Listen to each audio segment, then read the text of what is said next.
আপনি জমি লিখে নিয়েছেন, এই মুনকার নাকিরের মগবরের বাড়ি আপনাকে খেতে হবে, মুনকার নাকিরের হাতুরের বাড়ি আপনাকে খেতে হবে, আপনার ছেলে খাবে না।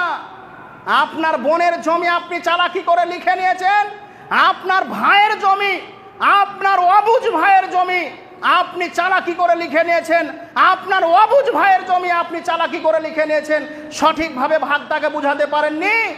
এই হিসাব কিয়ামতের মাঠে আপনার লাগবে, আপনাকে আগে লাগবে, আপনার ছেলেকে পরে লাগবে। আপনার ছেলের জন্য রাজপ্রাসাদ তৈরি করে যেন না। ও যুবক, আমি তোমাকে বলি, তুমি মাদ্রাসায় পড়াবো ছেলে, তুমি মাদ্রাসায় পড়তে জানো, তুমি আরবিক ভালো জানো, তুমি অনেক কিছু জানো, তুমি তোমার বাপকে বলতে পারো না, আব্বু আমি আমার ফুফুর জমি এক সুদ নিব না, আমার ফুফুর জমি তুমি আমার ফুফুকে বুঝিয়ে দাও, আমার চাচার জমি আমি এক সুদ নিব না, তুমি বুঝিয়ে দাও। এই কথা তুমি কেন বলো না যুবক? তুমি কেন বলো না? তোমার মনে কুকুরের মতো আদর্শ এসেছে, তোমার মনে শয়তানের আদর্শ এসেছে। ওই সিদ্ধা ঠোকা তাহাজ্জুদ পড়নেওয়ালা তোমাকে বলছি, আজকে যারা এই সমাজে আত্মসাৎ করেছে, আজকে যারা এই সমাজকে যারা চালাকি করে নিজের বোনকে ভাগ থেকে বিচ্ছিন্ন করেছে, নিজের ভাইকে ভাগ থেকে সরিয়ে দিয়েছে, তাদেরকে বলছে শোনেন, কিয়ামতের মাঠে একদিন সব হিসাব লাগবে, সঠিকভাবে বুঝিয়ে দিবেন, সঠিকভাবে সব সমাধান করে যান, না হলে মুনকার নাকিরের হাতুরের বাড়ি আপনাকে খেতে হবে, আপনার ছেলেকে নয়।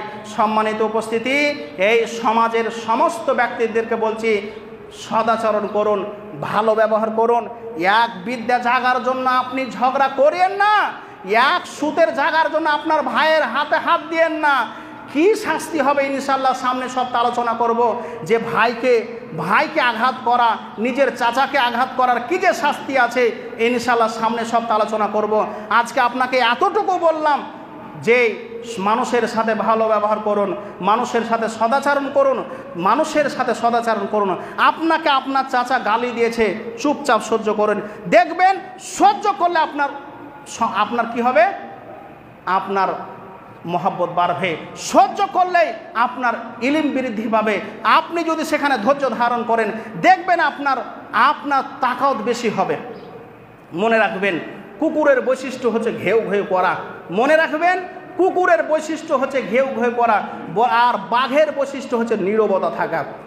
ইমাম শাফি রাহিমাহুল্লাহ আলাইহি একটি আরবি কবি বলছেন, কুকুরের ঘেউ ঘেউ সব সময় মানুষ, কুকুরকে কেউ পাত্তা দেয়, কেউ পাত্তা দেয় না। আর বাঘকে, সিংহকে কেউ পাত্তা দিবে? অবশ্যই পাত্তা দিবে। সিংহকে দেখে 10 হাত দূর থেকে পালাবেন আপনি, খাঁচাতে যদি থাকে তাও আপনি ভয়ে যাবেন না। কেন?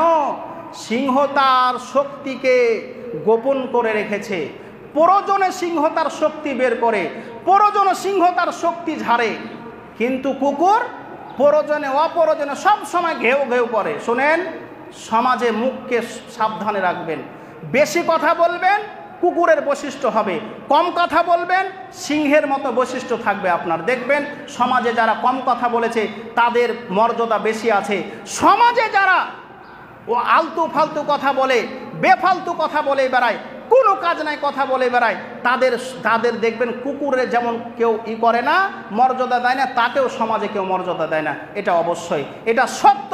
ইমাম শাফি রাহিমাহুল্লাহ আলাইহি এই কবিতা সত্য। আল্লাহ যেন আমাদেরকে সঠিক বুঝে আমল করার তৌফিক দান করে, বলুন আমিন। এই বলে আজকে আপনাদেরকে অনুরোধ করছি, ভাইয়ের সাথে মনোমিলন্য হলে আপনি তাদের সাথে মিলে যান, সদাচরণ করেন, ভালো ব্যবহার করেন, সব সময় নিচু লেভেলে থাকবেন, কখনো উপরে ওঠার চেষ্টা করবেন না, সব সময় নিচে থাকবেন। আল্লাহ দেখবেন, আল্লাহ আপনার উপর রহম করে, বলুন আমিন। এই বলে আজকে এখান থেকে আমার বক্তব্য দিতে করছি। ওমা আলাইনা ইল্লাল বালাগ। আউযু বিল্লাহি মিনাশ শাইতানির রাজিম। বিসমিল্লাহির রহমানির রহিম। কুল হুয়াল্লাহু আহাদুন আল্লাহুস সামাদ লাম ইয়ালিদ ওয়া লাম ইউলাদ ওয়া লাম ইয়াকুল লাহু কুফুয়ান আহাদ। আসসালামু আলাইকুম ওয়া রাহমাতুল্লাহ।